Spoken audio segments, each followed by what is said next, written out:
everyone, welcome back to Sunny Live Chain. Thank you so much guys for tuning in. Well guys, congratulations messages are pouring in for Abongwe Mseleku after passing her Matric with the distinctions. Guys, well, the news of her achievement was shared by her father Mseleku on social media as follows.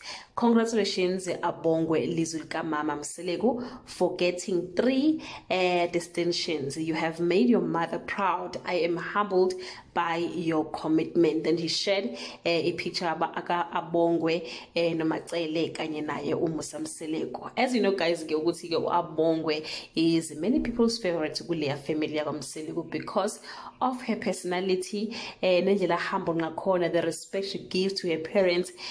So guys, because of her work. Well done.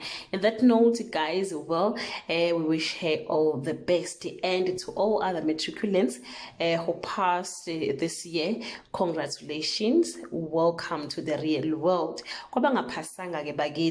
Failing is not the end of the world. You are not in a competition. This is your chance of doing better and excellent. We wish you all the best and we love you. That brings us to the end of this video. Do leave your comment below and let's celebrate with all the matriculants who passed very well this year. Bye.